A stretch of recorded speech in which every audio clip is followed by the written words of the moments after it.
Hi, good evening again. This is Jerry Salvania.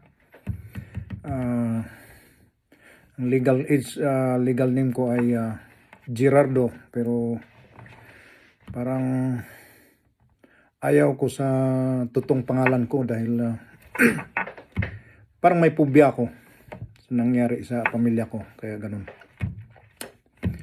Yeah, so itutuloy ko yung pag-vlog ko. Dugtungan ko yung principles ng telemetry sa katulad ng principles ng isang society. Yeah. At sasabihin ko kung saan nagkamali ang society natin, bakit ganyan napakagulo, overpopulated. Kung saan nagkamali yan sa konstitusyon ko, hintayin niyo yan. Makarating ako dyan sa mga vlog ko. Yeah. Ngayon, ipaliwanag ko ng gusto yung telemetry. Kung yung isang leader, kung makapagpili ang mga Pilipino ng isang leader na napakaluwag, ganun ang mangyari, napakataas ng crimes. ng crimes rate. Bakit? It's all about money nga. Ngayon, ang point of stability niyan, yung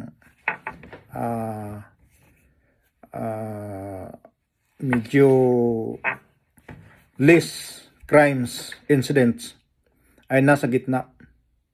Yeah. Yung kung ang mga Pilipino makapili rin ng mahigpit na leader, yan ang tinatawag na yung principles niya ng leader na yan ay the iron fist leader, which is the principles of that leader. The ideology is an eye for an eye, a tooth for a tooth. Opposite doon sa leader na napakaluwag. Yun ang leader na maluwag. Ang ideology niyan ay galing ng simbahan na sinasabi na forgive and forget.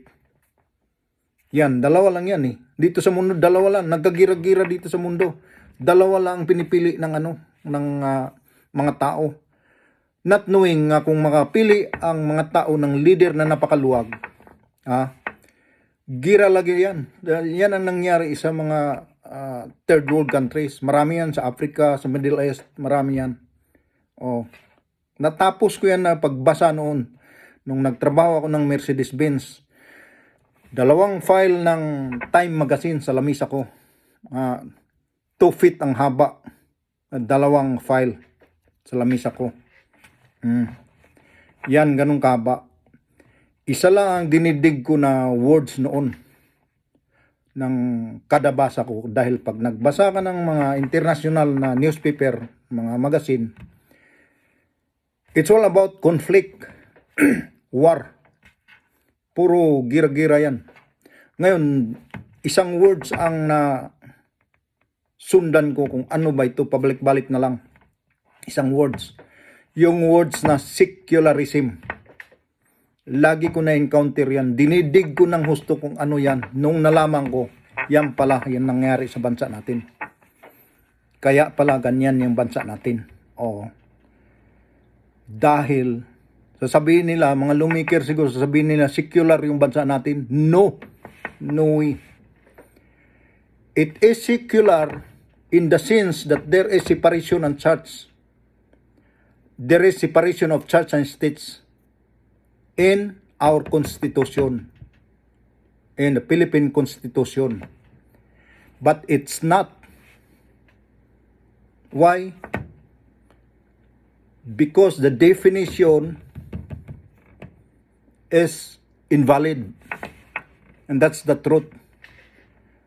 Just read the Japan Constitution Article 20 and compare it to Article 3, Section 5, Philippine Constitution. Yeah. Compare it. kung tumama yung bansa natin. Nabudol lang tayo talaga. Oh, sabihin ko sa sunod kung sino nakabudol sa atin. Compare yan. Yeah. Itutuloy ko yung telemetry. Ganun yun. Ang stability ng peace and order nasa gitna. Pag maluwag ang leader, mataas ang crimes. So nasa itaas, pumupunta sa itaas ang marking ng telemetry. Pag mataas rin ang crimes dahil dalawa, pag yung Iron Fist na bumawi ang Iron Fist leader kasi gusto niyang protektahan ng mga law-abiding citizen, bababa rin yan. Mataas pa rin ang crimes. Bababa yan. Pero yung crimes na yan, ang namamatay yung mga criminals dahil pinoprotektahan ng leader yung mga law-abiding citizens. Ganun yun. So,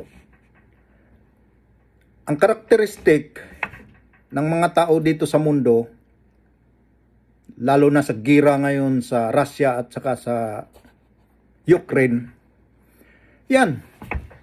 Dalawa lang yan. Isa ang nagpili ng maluwag na governance at isa yung nagpili ng tamang governance.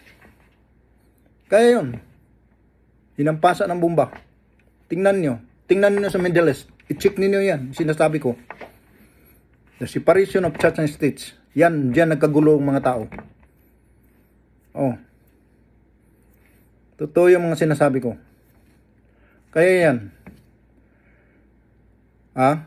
Yun, natapos na ako doon sa telemetry. Sana naintindihan ninyo yun. Ganun ang takbo ng society, ng isang demokrasya na bansa. Bawi-bawi yan. Ngayon, magpili kayo ng maluwag na leader, pabor yan sa mga criminals. Sa inyo yan. Pero pag once makapili ang mga tao sa leader na an eye for an eye, a tooth for a tooth ang principles, bawi rin yan. Ubos kayo mga criminals. Ganun lang yun. Ganun lang ang sistema.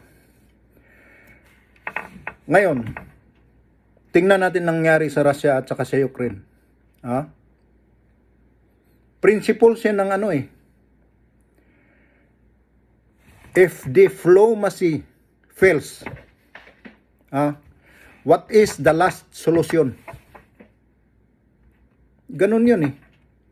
Kasi dadaan yan ng mga talks. Parliamentary procedure, mga ganyan-ganyan. Idadaan yan doon. Ngayon, pag hindi masolve talaga, anong last solution? Gira.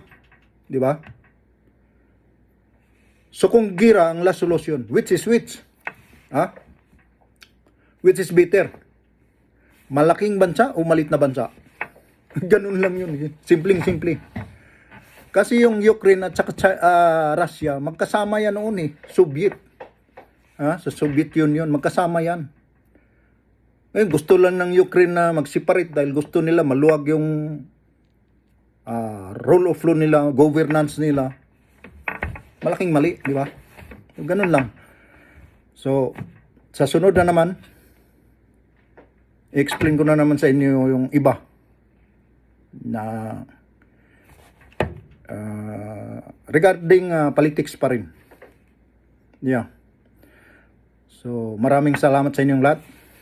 At yun lamang. Bye.